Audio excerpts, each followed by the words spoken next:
O, ito yung sunod, mga kababayan. Hmm. Ngayon, ano yung sunod, Kent? Dito tayo, mga kababayan, sa tax record. Hmm. Ano yung tax record, Kent? Ito yung tax record, mga kababayan, kay Sara Duterte at kay Mans Carpio. Oh. Ito, mga kababayan, ang akala ng kampo ni Sara ay ligtas na sila dito sa BIR box sa Kongreso. Akala, mga kababayan, siyempre, tuwang-tuwa na mga kababayan itong kampo ni Sara na hindi na pwedeng buksan, no? Hindi na po pwedeng malaman yung kung nagbabayad ba ng tax o hindi si Sara or si Mans Carpio. Alam niyo, mga kababayan, kasi kapag kamalaman ng batas at ng taong bayan na si Sara ay hindi nagbabayad ng tamang buwis, magagamit po yan bilang mai-impeach po siya, mga kababayan. Isa po yan sa pinakamabigat na ebidensya na si Sara po talaga ay ma-impeach, makulong at makasuhan. Yung hindi pagbayad ng tamang buwis. Kasi nasa batas po natin yan, mga kababayan, na hindi ka nagbabayad ng buwis, okay lang naman siguro kung private citizen ka. Ang problema, public servant ka pa. Paano ka rirespetuhin at paano rirespetuhin yung mga kapwa mo politiko kung ikaw mismo ay hindi ka sumunod sa batas? Ang nasa batas, magbayad ng tamang buwis. Ang nasa batas, kung anong desisyon ng korte, sundin, huwag mamugbog ng sirip. So, dyan pa lang, mga kababayan, malaking parusa po yan, mabigat na parusa po yan. So, pakinggan po natin ha. Ang akala kasi nila, mga kababayan, ay ligtas na si Sara kasi kung naalala ninyo, nakaraang araw, hindi po pinapabuksan, no? Doon sa closed door hearing, mga kababayan, itong BIR box ni Sara at ni Mans Carpio na may laman nitong tax record nila. So akala nila safe na sila, hindi po, mga kababayan. Hindi po sila safe. Bakit? Kasi po, mga kababayan, si PBBM po ang huling magdesisyon kung buksan yan o hindi. Na kay PBBM yan.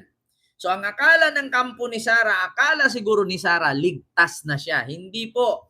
Kasi ang desisyon ng korte, mga kababaan ng hearing, no, ng secretary ng Senado ay hindi nga pinabuksan yung box. Akala siguro ni Sara ligtas na siya, hindi po. Ang meron pong kapangyarihan para mabuksan yung box na yan ay ang presidente ng Pilipinas. Ito po pakinggan natin. Akala ni Sara ligtas na siya. Hindi siya ligtas. Oo. Hindi siya ligtas, mga kababayan, dyan sa BIR niya kung nagbabayad ba siya ng tax o hindi. Hindi siya ligtas. Ito po pakinggan natin Ayan.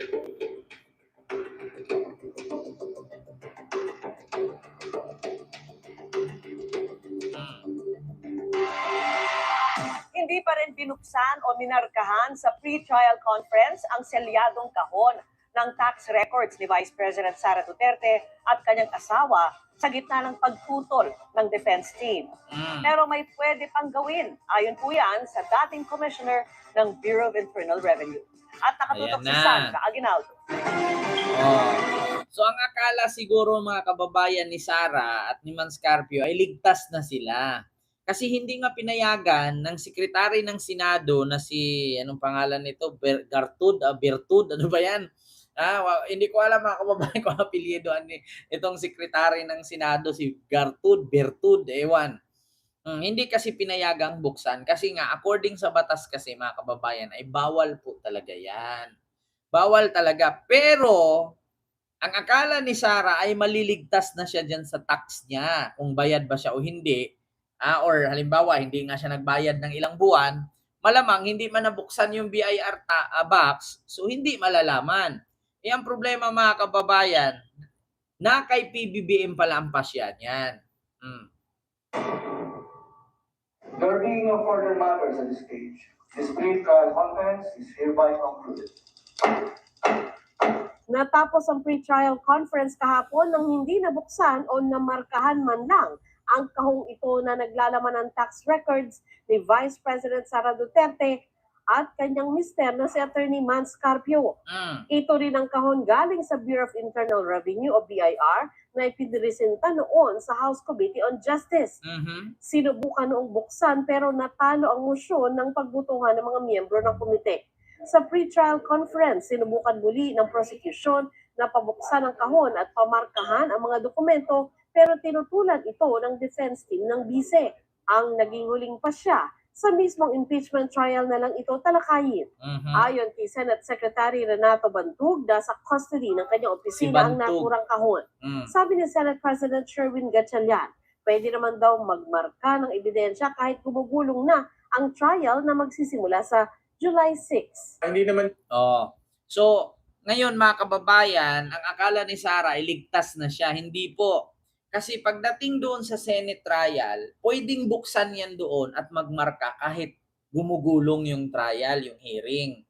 At pangalawa mga kababayan, pakinggan natin yung explanation ni Gatchalian at ni Minares, no? Ni Rico magkakaroon ng delay dahil hindi naman una-una Minares ba yun? kung magkakaroon ng pasya impeachment court ay doon na rin i-mark yan. So, pwede man i-mark yan during the morning. Ginawa yan during the corona impeachment. Sabi ng prosecution, wala dapat question kung anumang ebidensya ang nais pamarkahan nila. It only speaks to us one thing, no? Na parang takot sila mabuksan itong box na ito. Baka ito yata yung smoking gun. Very important po yan doon sa unexplained wealth, no? This is the only way we can actually explain kung So, ibig sabihin, takot buksan, ayaw pa buksan, may tinatago.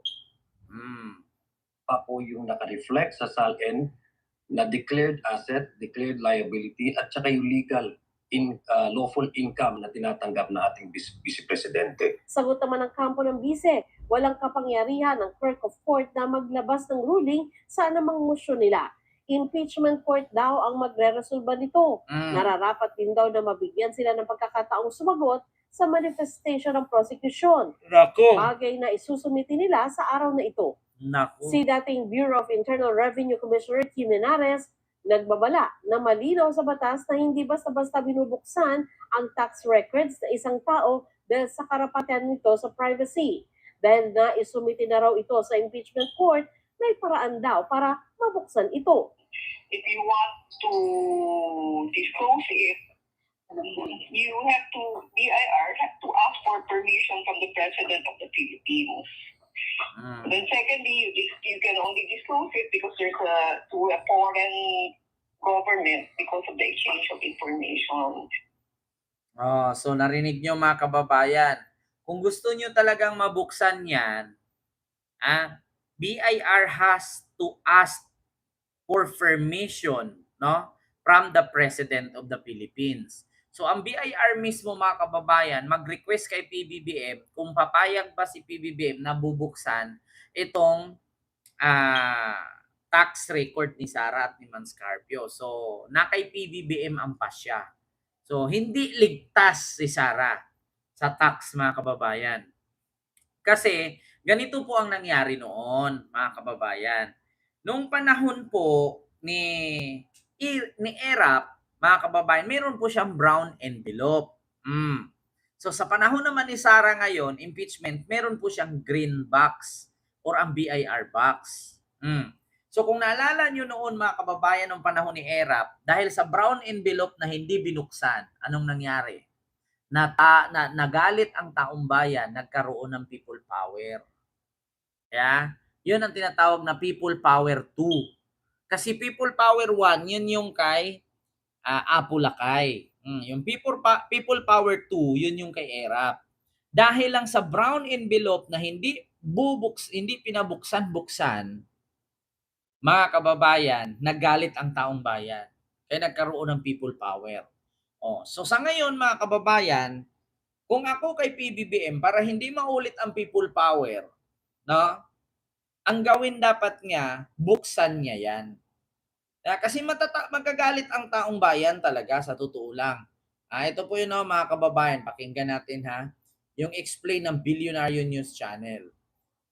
Pakinggan natin yung explanation nila patungkol dyan sa brown envelope at sa box. Kasi magagalit ang taong bayan yan eh. O bakit hindi buksan?